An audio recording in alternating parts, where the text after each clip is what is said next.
This is Locked On Bets, the daily betting show that means business from the Locked On Podcast Network. Hosted by Lee Sterling and Kevin Rogers, they're dropping fearless picks with an inside edge to put money in your pocket. If there's action, they've got the lock. This is where smart bets start. It's Locked On Bets.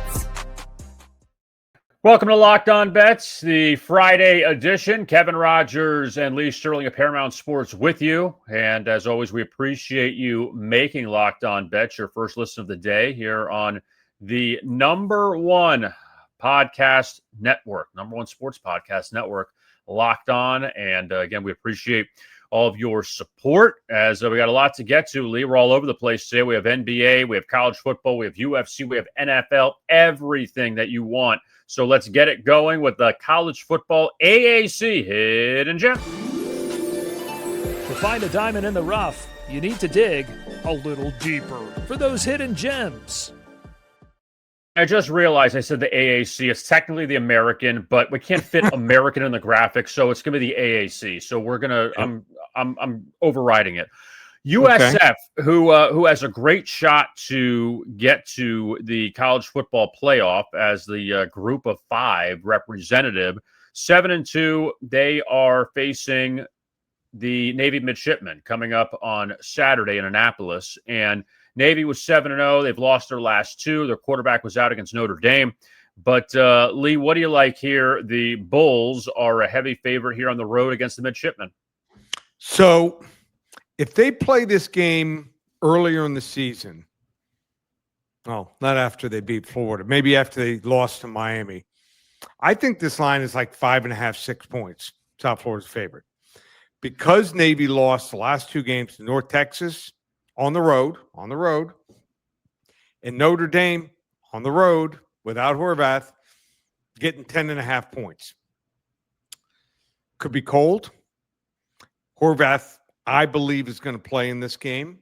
I think they were holding him out last week because they knew they probably couldn't beat Notre Dame. And they win this game, they actually have a chance. South Florida's the favorite, be the group of five team. And they could be representing, all the little teams in America that you don't want, like the Boise States that get into the tournament. Not saying they're going to do much, but they probably have the best chance. But Navy is their offense is as much and as good as South Florida's USF's offense is. I don't know if USF can stop Horvath if he's on a roll. Not just a runner, too. They run the triple option, but he's probably one of the top 2 or 3 passing quarterbacks, maybe the best at Navy since Roger Staubach. So the kid is that talented. They can score. I mean, before the two losses, scored 42, 34. They had a bad game against Rice. They won, though.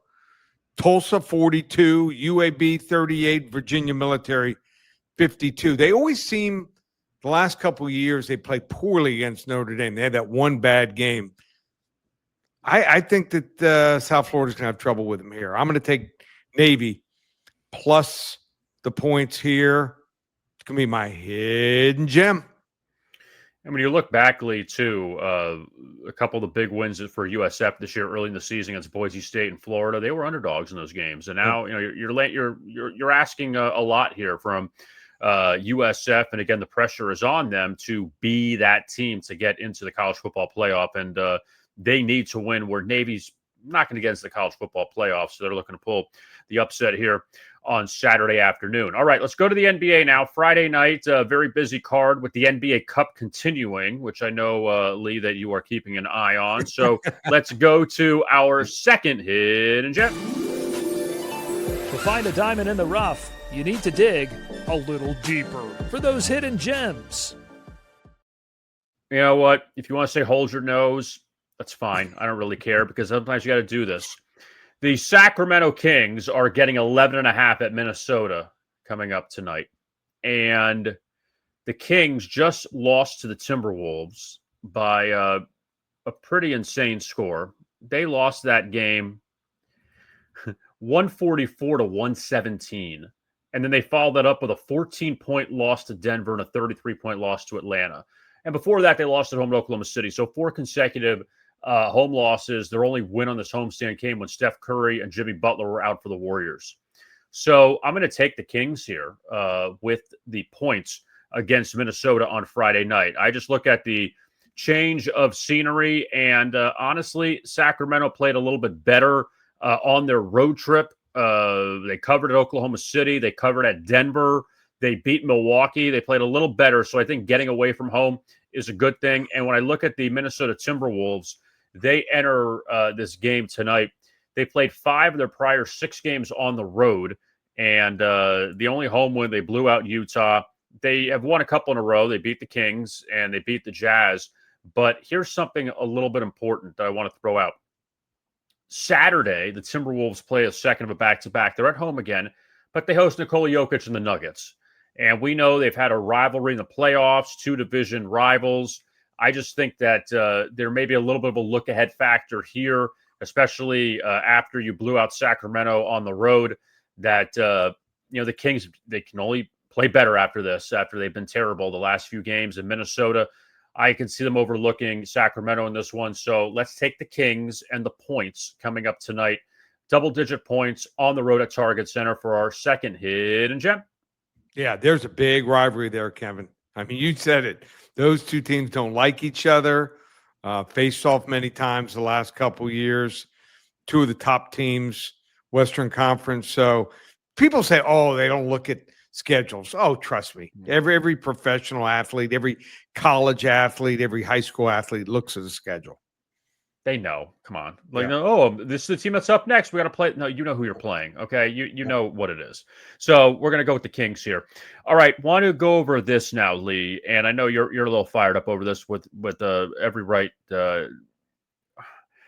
So we thought when the All-Star break hit in Major League Baseball that Cal Raleigh of the Mariners had a good shot to win the MVP over Aaron Judge of the Yankees. And Seattle ended up not only making the playoffs, winning the AL West, and we saw how far they got in the playoffs before losing to Toronto in the ALCS. The Yankees made it through to the second round, lost to Toronto. Aaron Judge had a great season. There's no disputing that. Aaron Judge ended up with 53 home runs, batted .331, 114 RBIs, 179 hits. Cal Raleigh did bat .247, but hit 60 home runs, most ever by a catcher, 125 RBIs, 147 hits, and helped lead Seattle to their first division title in a long time. I just don't get how in this scenario, because the Mariners ended up winning the division title, that Cal Raleigh was not the MVP. I had money on it. I had a pretty substantial wager. So I think he deserved it, had more home runs, had more RBIs. I thought he meant more to his team. His team wins the division. They go further in the playoffs. I'm not taking anything away from Judge. Great player, but just going to keep giving it to him when it's close because he's in New York playing for the Yankees. I think it's ridiculous. And the other thing, too, is Raleigh's a catcher. Raleigh's playing every single game, every single pitch he's involved in. And again, I always felt this way with these types of awards, that you can still have a great year and not win the award. It doesn't mean that the MVP is this, except for probably Ohtani, but that the MVP is like this high and everyone else is down here. I don't think that's really the case. That, you saw even with the Cy Young, Tarek Skubal had a fantastic year. He won the Cy Young again, but Garrett Crochet had a really good year for the Red Sox. I mean, maybe, Skubal, probably a little better numbers, but then you go to this now. So Paul Skeens wins the NL Cy Young, which is fine, but he's on a terrible team. So, say, how much do the playoffs mean? How much they don't? Remember Felix Hernandez won the Cy Young for the Mariners a long time ago, and he was like 12-10 or something, but all of his other metrics were really good. That's why he won the Cy Young. So I kind of always wonder, is it just the individual performance? Is the team performance? How much do you tie it in? And that's why I just hate betting on awards, because it's also subjective. Well, I thought I had nailed it. I thought I found something. He was starting to get hot before the All-Star break. And Yeah, I thought he had all the different things. Like I said, I think the thing that was missing, I didn't think that they could pull off winning the division. Then when he pulled off winning the division and they go further in the playoffs, I'm figuring he deserves it. I mean, so I'm done. I'm done betting awards. So just bet games, totals, end game wagering. Very frustrating.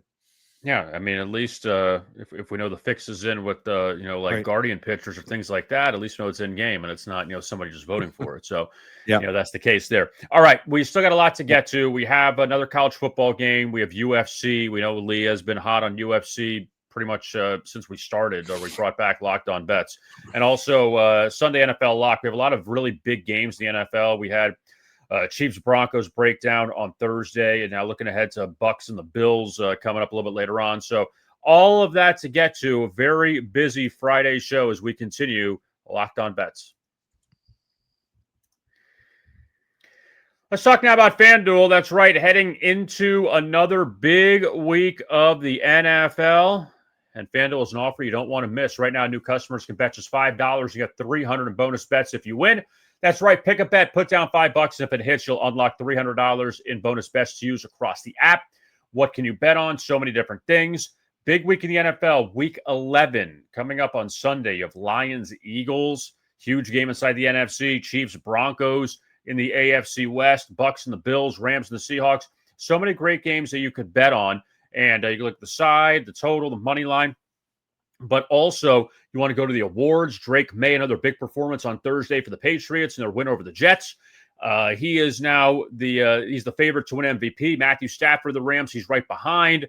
And you have the likes of Josh Allen, Patrick Mahomes hanging around there if you think they're going to leapfrog these other quarterbacks to win MVP. Also, surprise, surprise, the Chiefs and the Eagles, they are the two favorites to win the Super Bowl, who played in the Super Bowl last year. They are the favorites to win the Super Bowl this year. You could bet on that, as well as the AFC and NFC champion. Also, you want to bridge out and go to college football, NBA, college basketball, NHL. All of that is there at your fingertips. So what are you waiting for? Visit FanDuel.com to download the FanDuel app today and get started. We continue Locked On Bets here on a Friday. Kevin Rogers and Lee Sterling of Paramount Sports. And it's time now to go back to college football inside the Southeastern Conference, where it means more. Another blowout. Oh, boy. Last one out, turn off the lights.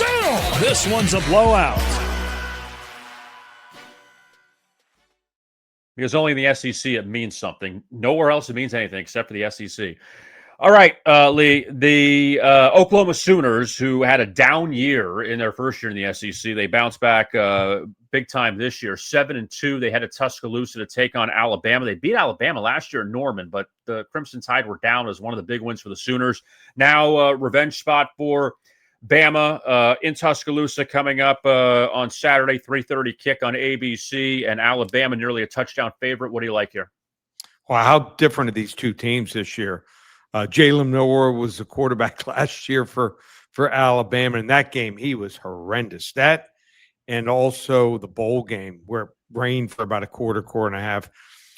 Just horrible. And Oklahoma last year they, their quarterback moves on. He was the quarterback this year for Auburn. They bring in bring in John Mateer from Washington State, having a great year. And then he was throwing for an average of 303 yards per game. He hurts his hand and has to have surgery. And since that game, he tried to come back against Texas, obviously too early. And he's looked fine, but hadn't looked great. In fact, it's gone from averaging 303 yards passing per game down to 183. Said that something to the effect that having the bye week would be great for him to get treatment. So tells you he's not 100%. Also, like I said, revenge for last year. Not the same quarterback. Milroe was a quarterback last year, but Ty Simpson's been something else. When I'm watching them play LSU, it didn't seem like a normal Alabama LSU game. Normally these Alabama LSU games, I mean, there's so much intensity. Get a first down, guys are going nuts. After the game, it was like, they weren't hugging guys on the other team, but walked off the field like they beat Mississippi State. They want this game bad. They really do. And watching Oklahoma this year, I thought they got lucky against Auburn, had a bunch of calls go their way. In fact, so bad that one of the officials was suspended for the rest of the year. He's not doing any more SEC games. And then they played Tennessee. And I'm watching that game, had a couple friends over. I looked at them at the end of the game. We had Oklahoma. And I said, you know what? We were lucky. We didn't have the right side of that game.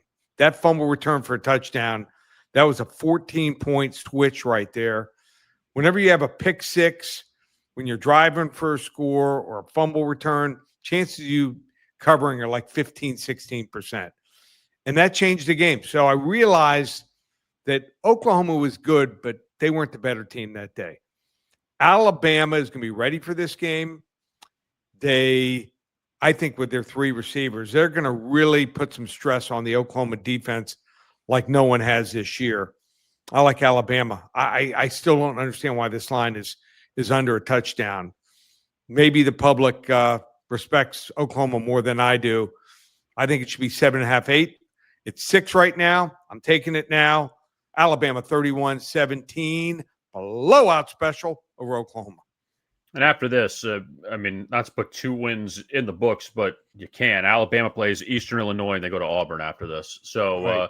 They're winning those games. You get this one, and you finish the season at 11-1 with the only loss to Florida State in the opener. So Alabama, it's amazing how things change. That Kalen DeBoer, I think a lot of Crimson Tide fans wanted him out after that opening loss, and now they can end up being 11-1. And we could be, if A&M continues to win, beats Texas, going to see a lot of Johnny football shots, SEC championship game. So could be a fun game. Oh, it's going to be great. And the SEC, it's going to be interesting to see how that championship game goes when it's all settled in the next few weeks. All right, let's now shift to UFC 322. Coming up from Madison Square Garden in New York on Saturday night. And it's time now for Bet a Little, Win a Lot. They say you'll miss 100% of the shots you don't take. So bet a little, win a lot. So all eyes will be on New York City coming up Saturday night for UFC 322. And Lee, what do you like here? All right, so main card, Sean Brady, ranked number 2 as a welterweight, taking on...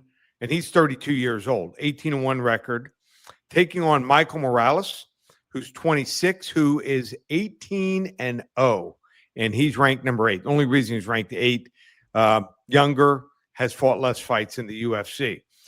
So you're saying, why is Sean Brady favorite over Mike Morales? Well, I don't think Morales has as many ways to win the fight here as Brady. I think he's got to probably knock him out. I think Brady is really good. He may not be the better striker, but he's relentless. He's only lost, he's fought 2 ex-champions, only lost to Bilal Muhammad, who was champion, and he dominated in his last fight former champion Leon Edwards. And if you look at what someone's ceiling is, I think that Brady's ceiling is actually higher. So that domination of Edwards was never in the fight. There was a couple rounds that could have been scored 10-8. I think one of them was even scored 10-8. He won the fight with a guillotine choke. The way for Morales to win this fight here is I think he's got to knock him out. So if you want to bet Morales, bet him by knockout. And it's probably going to have to be early because I think Sean Brady's going to wear him down. He can win this fight by a decision. I don't know if he's going to win all 3 rounds, but probably go win 2 out of 3 or submission. He's probably going to take his back. If not the first round, I don't think Morales his defense here is good enough. And if he gets the back for 2 to 3 minutes, which I think he will, he'll slowly but surely sink in and get control. And I think he'll wear Morales down, and I think he has a chance to get a submission. So Yeah, he could get a close decision, and Morales is able to stave him off. But I think there's a decent chance. I think he's should be like plus 250, plus 300 for submission, plus 460 here. If you're normally, let's say, $100 better, bet 25, $30. Normally a $500 better. Throw down a 100 spot here, pays 460. I'm going to take Sean Brady on the main card to get a submission at plus 460. Bet a little, win a whole lot. I'm looking forward to this event coming up on Saturday night from Madison Square Garden up in New York. And Lee's done very well with the UFC picks since we've come back on the air in late June. Coming up, we will take a look at the NFL. A couple teams that lost last week and looking to rebound. The Bucs and the Bills, they meet up in Buffalo coming up on Sunday afternoon. We will take a look at that, and that is straight ahead right here on Locked On Bets.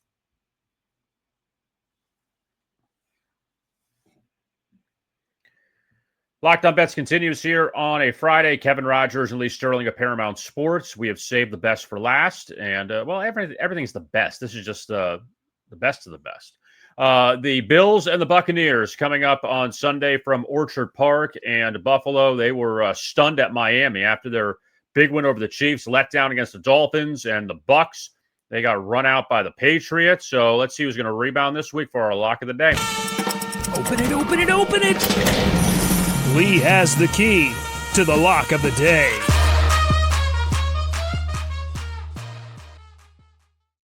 Yeah, Josh Allen had owned the Dolphins and for some reason just didn't play well last week. Dolphins played very well. They shocked the Bills, and the Buccaneers, they didn't look good against the Patriots. So we'll see who ends up rebounding here. Both teams at 6-3. Buffalo, 5.5-point favorite. Lee, what do you think here in this interconference matchup in Orchard Park? Well, Tampa Bay didn't play well, but Buffalo was horrible against Miami. Josh Allen played one of his worst games. The receivers, no separation. Their defense, they couldn't stop the off-tackle play, the stretch run off-tackle. I mean, it was horrendous. A-Chain for Miami, over 200 rushing yards. So the way to attack that defense is to run off-tackle and to zone block. Tampa probably not going to be able to do it because Bucky Irvin's not there. So big loss for them. They want to throw the football. You see the last couple of weeks, no Mike Evans, broken collarbone, Chris Godwin not ready to come back. Don't have enough weapons there. Teams are forcing them to throw to the tight end. Take out the Miami game. Bills point differential plus 51, an average of 5.6. Tampa Bay, they're plus 14 for the year, plus 1.5. So I thought that Baker Mayfield was doing a great job, but if his receivers can't get open, he's in trouble. At least Josh Allen can run and do some things there. I think this Buffalo defense matches up with the type of plays that Tampa Bay likes to run a little bit better here. So I'm going to go with a lock here. Level 2 lock with Buffalo to rebound here. Bounce back here for Buffalo. Level 2 lock to close out the week on Friday. I really don't want to rip the Buccaneers here, but just want to kind of put this in perspective after they played 9 games that they beat Atlanta at the end. They beat Houston at the end. They beat the Jets at the end. They beat Seattle at the end. And then besides that, they had a good win over San Francisco, but Brock Purdy was out. They beat New Orleans, which was terrible. And they lost at home to Philadelphia, a game that they were down big early. They lost to Detroit. That was a game Mike Evans got hurt, and the Patriots, they were down. Like, they have one, I feel like, convincing win the whole year. Seattle's a good win. But at the same time, that game went back and forth, and Darnold had a bad pick at the end of that game to set up the game-winning field goal. So my point is that Tampa Bay, I don't know if they're smoke and mirrors. That's what I'm not sure if they're a good team. I don't know if they're an elite team in the NFC. I agree. So that's why we're going against them. Yeah. All right. Well, with that being said, Lee, Dovember continues. We're halfway through Dovember. So what's going on with Paramount Sports now with college football, NFL, and all the basketball going on? So if you want to get college football in the NFL, Dovember, 3 weeks of action through the end of the month. Use coupon code SAVE200 when you check out in the checkout box. $297 works out to less than $100 a week. Every game I've got rated from 10 to 50 units. You're going to get 12 to 15 games a week. You want to just get my Sunday plays? Doing pretty well. 31-9 run. The last 8 weeks, that averages out to almost 4-1 every single week. You can get 5 selections every single Sunday. They're ready to go right now. So as soon as you sign up, we'll text them to you within 5 minutes. You don't have to wait for Saturday and Sunday. 5 selections every single for Sunday. 4 weeks, $197. UFC have 6 selections. Thought we had 7. Lost one of the fights. 6 selections, $55, including a rare 50-unit max wager. That's ready to go right now. Get on it early. The lines always seem to go up when we're on a couple big plays. And then props, player props, red hot for the football. Hit one yesterday. Had Taylor said he's going to go under 4.5 receptions. 4. So just one of our free pick winners we had there. So you want to hop on there. 10 days of player props, college football and the NFL, $50. Those are texted to you. That's a promo. Not going to be there long. You come back next week. You're going to find out it's not available. That way you can try us out, sample us, and see how good we are. So everything's up and available. Also, hockey's been hot. Basketball, red hot. Hit a big 30-unit play last night for our clients. Went against Wisconsin, Green Bay, and Doug Gottlieb. Boy, is that a disaster.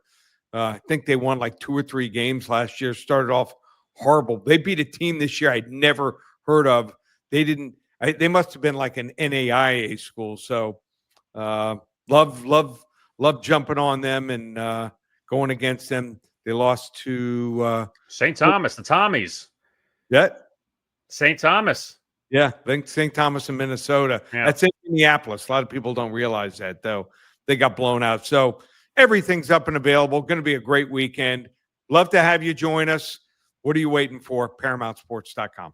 And don't forget to like and subscribe to our YouTube channel, Locked On Bets. Also, you could find the podcast as well. Type in Locked On Bets, and you can find on Spotify or Apple. And Locked On Podcast, now the #1 sports podcast network. So just want to remind you of that. For Lee Sterling, I am Kevin Rogers. We, again, appreciate you tuning in. Don't forget to check out the shorts as well. You can find those on our YouTube channel as well. Have a great weekend. Best of luck with your bets, and we'll talk to you again on Monday for another edition of Locked On Bets right here on the Locked On Podcast Network.